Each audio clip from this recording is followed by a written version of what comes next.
afternoon and thank you very much for joining us on the KTN Newsdesk. A very big day for Kenya as we expect the landmark verdict from the ICC for the no case to answer motion against Deputy President William Ruto and Joshua Arap Sang, who is a radio journalist or former radio journalist, that we will be bringing you in a few. But let's start off. The Hague-based International Criminal Court is this evening set to make a key ruling that will determine whether Deputy President William Ruto and his co-accused radio journalist Joshua Arap Sang have a case to answer in relation to the 2007-2008 post-election violence that rocked this country. Anxiety is high, particularly in the Rift Valley, which is Deputy President William Ruto's backyard, as his family and supporters hope that the 6 p.m. communication will be no case to answer.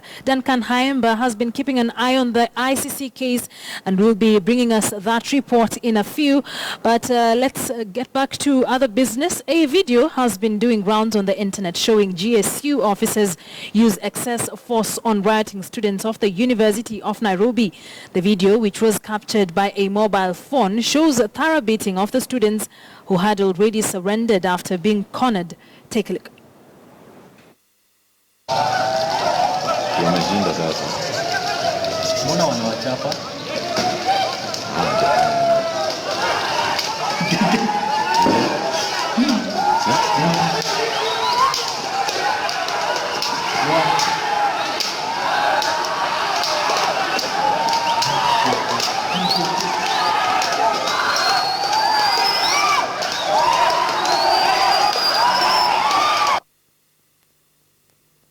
And still on the same, Nairobi County Police Commander Japhet Koome has come out to defend his officers following the riots witnessed at the University of Nairobi, claiming that they were not involved in looting and destruction of property. These allegations come after a video of a police officers beating a university student went viral. He further added that investigations are underway to ascertain the authenticity of the video. No, we have the information. Some non-bloggers in this country are involved in that. We are aware with a view to discrediting the image of my officers. Were the media the whole day yesterday? I don't think you have evidence. And I don't see any officer who would attempt what is in the social media in today's Kenya. Now, our top story this hour is the expectation of a communication from the International Criminal Case on the no case to answer ruling that is expected later on in the day against Deputy President William Ruto and radio journalist Joshua Arap Sang. Among the areas in this country that there is high expectation is the Rift Valley and specifically Eldoret, which is Deputy President William Ruto's backyard. And joining us now from there is our political reporter Chris Thairu, who has been pitching tent at Eldoret. Just give us a general mood of the people in Eldoret. Chris Thairu. Well, Akisa, very good afternoon to you and dear viewers. We are coming to you live from Eldoret town in Uasin Gishu County, where it's anxious moments here as residents here await for that ruling. Remember that Eldoret and Uasin Gishu County is the political backyard of the Deputy President, and most people here are expecting that, all the expectations is that that case will be thrown out by the ICC judges. I remember that last year Ruto won round 1 when the Court 5 ruled that they cannot allow to add the discounted evidence. But today we'll be waiting to hear what the judges have, whether they will enter a no case to answer or whether they will indicate that Ruto and also radio journalist Joshua Sang have a case to answer. And I can also confirm that there will be some interdenominational prayers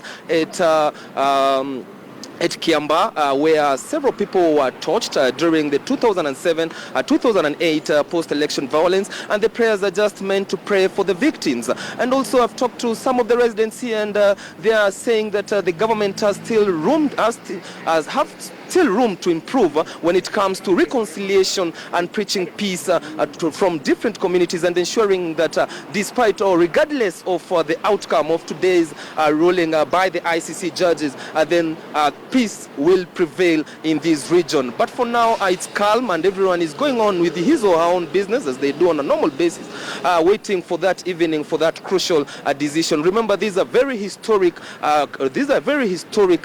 ruling that we expect. Akisa. Now, Chris Thairu, Eldoret was one of the most affected areas in the country during the 2007-2008 post-election violence. And as you mentioned, the Khaemba Church in Eldoret was among those ones that were touched. Even with expectation for for the case to be thrown out, are there talks of justice being delivered to the victims when all is said and done? Yes, of course, the church leaders have played a very crucial role in terms of reconciling different communities. Remember that the church also played a big role during the 2007 post-election violence. I remember Bishop Cornelius Corrilla hosted some of the IDPs, and also this afternoon we'll be expecting that that message will also prevail, that regardless of the outcome of the ruling, that peace will prevail, and they'll continue doing their normal duties and leave the case to the defense team to continue defending the two. That's Deputy President William Ruto and also radio journalist Joshua Arap Sang. But to add on that is also police are not leaving anything to chance, and they've made sure that all the hotspots that were indicated, at least there is some presence in those areas. Akisa? Have you been able to speak to any political leaders from that area? What are their sentiments with regards to this case? Well, I've managed to speak to some of the leaders here, and remember that on Sunday they had accompanied the Deputy President for a Sunday service. But their message to the residents here is that regardless of the outcome, they should continue with their normal business, and they should leave that case to the defense team, and that they should continue with the reconciliation program that they have, and also the church leaders should also continue playing that part of reconciliation the different communities. But of interest is that on Sunday we had Kipchumba Murkomen, who is also the senator for Elgeyo Marakwet, and he was saying that if at all the ICC does not favor, or the ruling does not favor the Deputy President and Joshua Arap Sang, then it will be high time to rethink of moving out from the Rome Statute as a country. I remember that the National Assembly has on several occasions tried to remove Kenya from the Rome Statute, but unfortunately that issue was sent to the African Union for more deliberations. But the stand by politicians is that peace should prevail, but if at all it goes against their will, then they should think of an option of moving out from the Rome Statutes. Akisa. Thank you very much, Chris, for that report. That is our political reporter, Chris Thairu, joining us from Eldoret, Uasin Gishu County, which is the political backyard for Deputy President William Ruto ahead of the landmark verdict or ruling that is expected to come in at 6 p.m. Kenyan time on whether Deputy President William Ruto and radio journalist Joshua Arap Sang have a case to answer or not. And still on that top story, the Hague-based International Criminal Court is this evening set to make a key ruling that will determine whether Deputy President William Ruto and his co-accused Joshua Arap Sang have a case to answer in relation to the 2007-2008 post-election violence that rocked this country. Anxiety is high, particularly in Rift Valley, which is Ruto's backyard, as his family and supporters hope that the 6 p.m. communication will be no case to answer. Duncan Khaemba is keeping an eye on the ICC and gives us the following report. Cometh the hour, cometh the verdict. At 6 p.m., all eyes in Kenya will be on the International Criminal Court as Kenyans, led by Deputy President William Ruto and journalist Joshua Sang, get to know their fate as far as their case is concerned. Kina mwanahabari Joshua Sang na naibu wa rais ndio walipanga, wacha haki itendeke. Kama si hao ndio walipanga, wacha ile haki itendeke na hiyo koti tu, kwa sababu watu walienda kwa hiyo koti wakijua ya kwamba ni haki ndio yenye wanataka. Judges Chilo Suji, Olga Kabusha and Robert Fema will be expected to make a very critical pronouncement that will determine the fate of Kenya's Deputy President William Ruto and his co-accused journalist Joshua Sang. Should the ruling, which will be uploaded on the ICC website, give a nod to the prosecution, then it means the defense teams for both Ruto and Sang will now go back to the drawing board and ready themselves for a grueling round of defense. However, should their request for a case to answer be granted, then the two will be set free, even though ICC Chief Prosecutor Fatou Bensouda could still appeal the decision. And we know that this problem was spontaneous and nobody planned for this. And we know that also the charges in this world or in this Hague may be biased. In Eldoret, the DP's hometown, there is calm as residents count down to the hour. Joshua Sang is in the capital, Nairobi, while the DP Ruto is in his Harambee Annex office, where he'll be working until late, according to his spokesman. Duncan Khaemba, KTN News. And away from that, a video has been doing rounds on the internet showing GSU officers use excess force on rioting students of the University of Nairobi.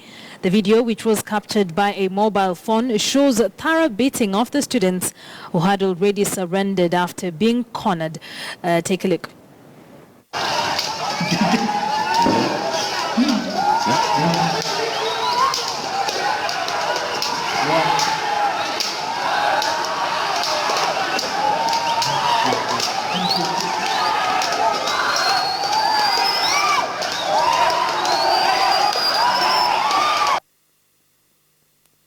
And on that note, let us now cross over to our City Center studios, where we have Ishmael Nyaribo, a human rights lawyer, to help us understand where we are drawing the line between crossing borders when it comes to police brutality and disciplining school children. Thank you very much for joining us. Ishmael, what are your thoughts or sentiments with regards to that video we've just watched?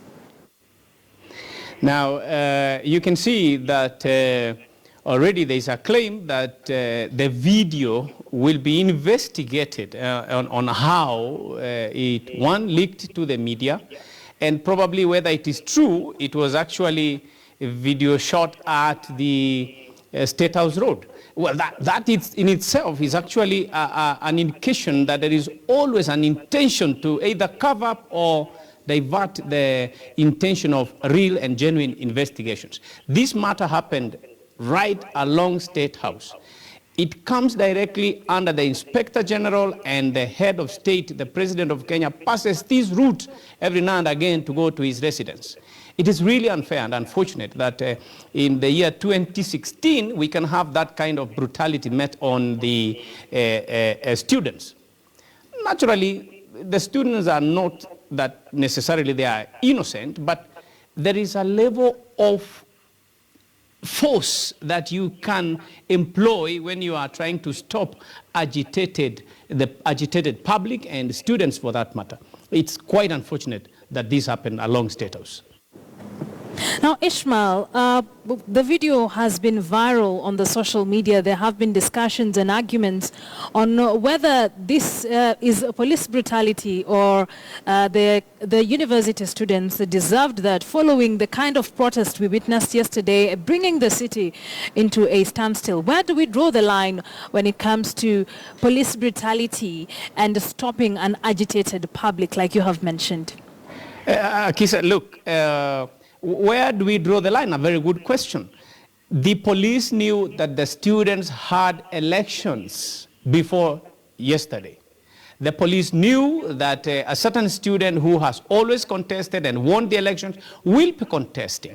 If you ask the security agents in the country, they knew what is the likely outcome after these elections. So to feign innocence or try to say we are trying to save citizens from marauding youth is not good enough. Here, the Inspector General should have contained his officers in time, that if this happens, Mr. Owino has said, a police spokesman, that they should, how do police access student halls and try to beat young girls who are hiding in the hostel, probably coming from 400 or 500 miles away from Nairobi? It is quite unfortunate. Police must learn the ethics of handling riots using simpler means of containing instead of being aggressive on students and for the, against the public as well, for that matter.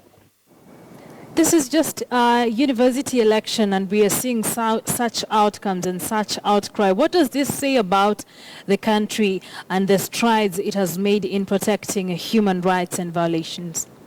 Yeah, you see, Kisa, this one again is a very bad record for the country. You know, we are struggling, trying to come away from the bad image we've had for so long in the international community as a country where brutality, violence was the norm. Look, it is a simple matter. When the police do this, they are frustrated somewhere. It's not a simple thing of a policeman carrying that, club and clobbering people on the street. There must be a frustration, which the Honorable Inspector General should address. That is the real thing. A normal police officer who is a human being like you and me, not in uniform, is a human being. There must be a frustration so deep-seated that they overreact like that on students. And it goes a long way to dent our already really awkward name in the international standards. Thank you very much, Ishmael, for joining us at this hour. That was Ishmael Nyaribo, a human rights lawyer, helping us bring into perspective the video that is currently going viral on the social media, showing GSU officers brutally assaulting students of the University of Nairobi. Kenya is looking to strike new partnerships worth 28 billion shillings with the French government. Speaking to French importers, President Uhuru Kenyatta, who is in France on a state visit, asked French businessmen to tap into the horticulture and tourism opportunities in Kenya. President Uhuru Kenyatta has been championing an aggressive campaign to boost international trade, with the volume of exports from Kenya not measuring up to what we import from our trading partners. How are you? His latest visit to Paris, where the president is expected to meet with his counterpart Francois Hollande, is expected to see Kenya table a set of key areas of partnership. Among what is set to top the president's agenda include security, tourism, trade and development cooperation. We are also countries that have been affected by terrorism, and therefore you can expect that there will be very high-level discussions around security. The significance of the bilateral visit is premised on France's long-standing history with Kenya as a key trading partner. France is the country's sixth largest investor, and through the French Overseas Development committed 88.5 billion shillings to France's various projects. We would like to see more tourists, French tourists coming to the country. We are going to be signing about 7 agreements, right, which is a large number of agreements to sign at one visit. We would also like to see more and more French people buying Kenyan products.